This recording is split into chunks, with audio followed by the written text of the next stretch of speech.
जय सिया राम स्वजनों। छठ महापर्व हिंदुओं का एक ऐसा महापर्व है जो वैदिक काल से चला आ रहा है। छठ महापर्व कार्तिक माह के शुक्ल पक्ष के षष्ठी तिथि को मनाया जाने वाला सबसे कठिनतम महाव्रत है, जो पूरे 36 घंटे का निर्जला होता है। यह महापर्व 4 दिनों की अवधि में मनाया जाता है। यह व्रत साफ सफाई का पर्व है तथा इस महाव्रत में गलती की कोई माफ़ी नहीं होती है। पहले दिन अर्थात चतुर्थी के दिन नहाय खाए के रूप में मनाया जाता है। इस दिन घर की साफ सफाई कर घर को पवित्र बनाया जाता है और शुद्ध सात्विक भोजन ही घर में बनता है।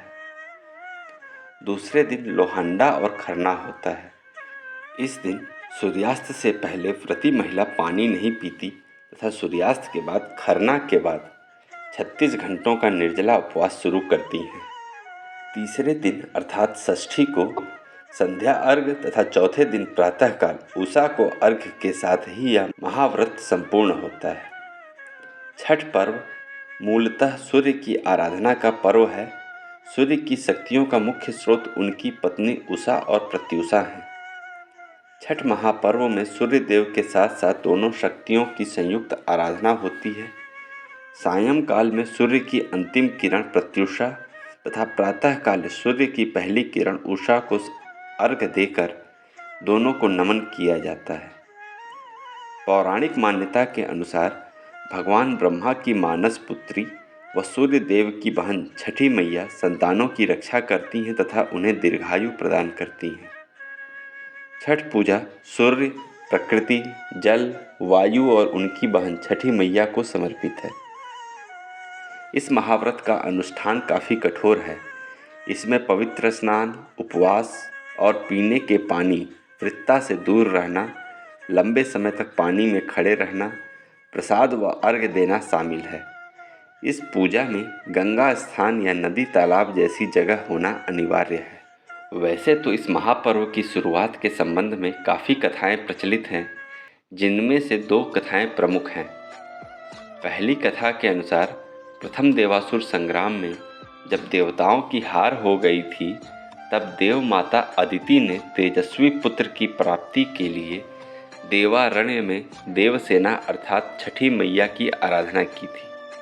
तब छठी मैया ने प्रसन्न होकर उन्हें सर्वगुण संपन्न तेजस्वी पुत्र होने का वरदान दिया था।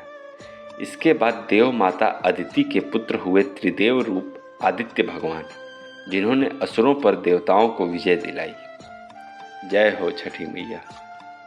एक अन्य कथा के अनुसार प्रियव्रत नाम के एक तेजस्वी व प्रतापी राजा थे। उनकी पत्नी का नाम मालिनी था। दोनों की कोई संतान नहीं थी। इस बात से राजा और उनकी पत्नी बहुत दुखी रहते थे। उन्होंने एक दिन संतान प्राप्ति की इच्छा से महर्षि कश्यप द्वारा पुत्रेष्टि यज्ञ करवाया। इस यज्ञ के फलस्वरूप रानी गर्भवती हो गई। 9 महीने बाद संतान सुख प्राप्त करने का समय आया तो रानी को मृत पुत्र प्राप्त हुआ। इस बात का पता चलने पर राजा को बहुत दुख हुआ। संतान शोक में वह आत्महत्या का मन बना लेता है। जैसे ही राजा ने आत्महत्या की कोशिश की, उनके सामने एक अलौकिक देवी प्रकट हुई। देवी ने राजा से कहा, मैं षष्ठी देवी हूँ। मैं लोगों को पुत्र का सौभाग्य प्रदान करती हूँ। इसके अलावा जो सच्चे भाव से मेरी पूजा करता है, मैं उसके सभी मनोरथ को पूर्ण करती हूँ। यदि तुम मेरी पूजा आराधना शास्त्रानुसार करोगे तो मैं तुम्हें पुत्र अवश्य प्रदान करूँगी। षष्ठी देवी की बातों से प्रभावित होकर राजा और उनकी पत्नी ने कार्तिक शुक्ल के षष्ठी तिथि के दिन देवी षष्ठी की पूरे विधि विधान से पूजा की। इस पूजा के फलस्वरूप राजा प्रियव्रत को एक यशस्वी पुत्र प्राप्त हुआ।